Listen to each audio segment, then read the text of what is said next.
Off the coast of New York City, at the mouth of the Hudson River, is a gateway to America.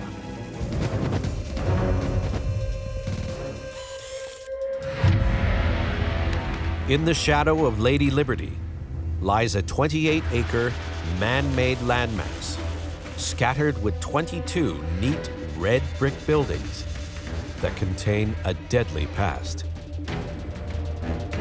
To say that this place is atmospheric would be an understatement. It's really creepy. There's vines growing on the walls, there's bars on the windows. All you can hear is dead silence and the occasional sort of seabird crying in the distance. It's no wonder it brings about images of horror movies and experiments kind of gone wrong. Today, dappled light and sea air stream through the large windows in this dilapidated complex, revealing little about its original purpose. If you were to find yourself walking down the corridors of this place, you would ask yourself, what's going on? These huge ironclad doors with these sealed tight sort of locks. Is this a prison? What is this place? What was the function of this sprawling complex? And why was it left to fall abandoned? In 1892, the prospect of jobs and a better way of life draws immigrants from all over the globe to the shores of New York City. As they pass through the immigration station on Ellis Island, many travelers bring with them deadly diseases. How can the authorities prevent a pandemic spreading throughout the U.S.? America had opened its doors. That sounds great, but the dark side, the flip side, the concern that no one really probably thought through is that you're welcoming disease from all over the rest of the world. There were no shots, there were no antibiotics you could give people as they walked through the door. You had no idea what they were bringing with them. And this created the need for a hospital. This is the Ellis Island Immigration Hospital, America's first line of defense against disease, and one of the largest public health hospitals in U.S. history. Its job is to stop a dangerous outbreak of disease spreading across the country. But will it work? An absolute state-of-the-art hospital that had huge capacity, highly trained staff. And employed the most modern medical practices that exist in its day. It was purposely designed to protect the people who worked here, the people in the United States, and the other immigrants. This cutting-edge medical complex is so vast, it needs its very own purpose-built island, separate to the immigration center. Back in the day, when you arrived in Ellis Island, you were greeted with a security check and a health check. It forced the health community to grow its expertise, to test for things, to learn, to become more proficient. And it was really the genesis of the American healthcare industry.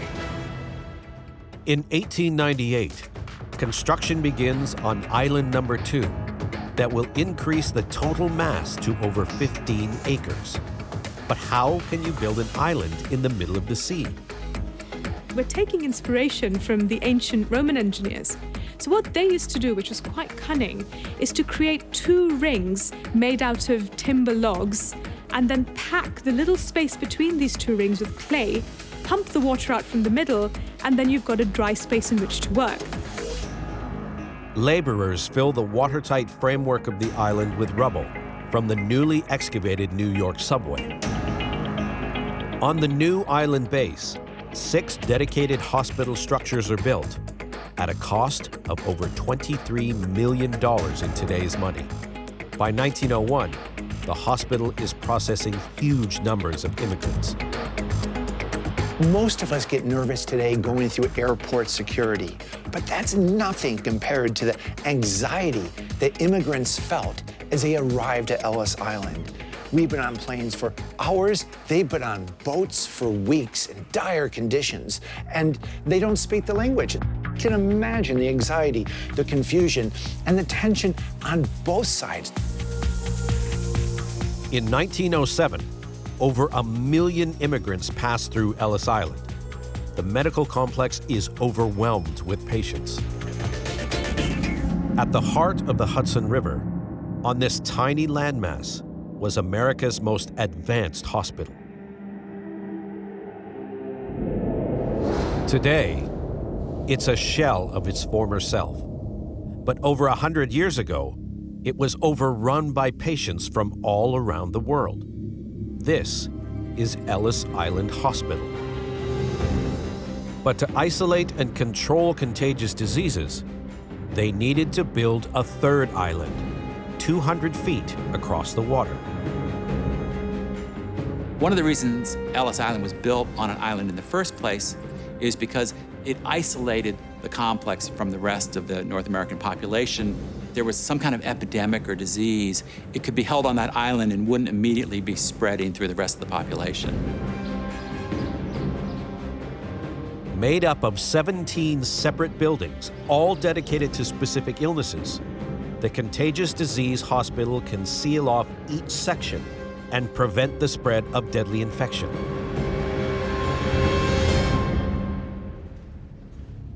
You can be brought to a ward like this large open room. It's all going to be likely men just like you. You're going to be here. Beds are going to be between each of the windows surrounding the area. Now, this room was actually a design theory of Florence Nightingale's from 1860. She thought there was something in the air called bad air, miasma. So she had this theory of getting it out of the room. And what you see is actually engineers putting it at work. 3 sides of fresh air and sunlight coming through. These large windows, they're going to be open about 18 inches throughout the year to allow the bad air out. And then she has something unique in design, this coving that you'll see around the ceilings. That's going to facilitate the flow of air, allow the air to travel up the walls, collect the bad air out, come out the other side, go out the window to the other side of the room. An advanced theory in 1860. This was the age of tuberculosis and cholera, so disease control is paramount. The on-site industrial laundry processes 3,000 towels and sheets daily. A giant steel chamber, called an autoclave, uses high-pressure steam to disinfect whole mattresses. Doctors and nurses do everything they can to prevent cross-contamination. And the room's going to be locked, and people are going to be here for about 3 weeks while they're being treated for their infectious disease. There are few antibiotics available, so treatment relies on waiting and seeing if the patients get better or worse. It must have been a scary process. You were threatened with being sent back home if you didn't recover. The good news is the vast majority of them did. Only about 1% of the passengers were returned to their home countries because of illness. So ultimately, Ellis Island's medical facility was a success. But modern technology, along with advancements in medicine, ironically outstripped the island's facilities, and it's closed down. After the hospital closes its doors for immigrants, the island continues to be used by the FBI, which is quite interesting, and then as a prisoner of war facility. So it had some functional use after it closed down as an immigration hospital, but ultimately it would close its doors for good. In 1954, Ellis Island and its hospital are abandoned. Once bursting at the seams, this medical institution lay empty and derelict. But today, thanks to the Save Ellis Island Foundation, the hospital is being restored and is reopened to so-called hard hat tours. Immigration Center is a popular tourist attraction. They come in droves, but what they don't see is the hospital right nearby. And the hospital, it should be thought of as every bit as important as the Immigration Center, because this is where the legacy of American healthcare can really be celebrated.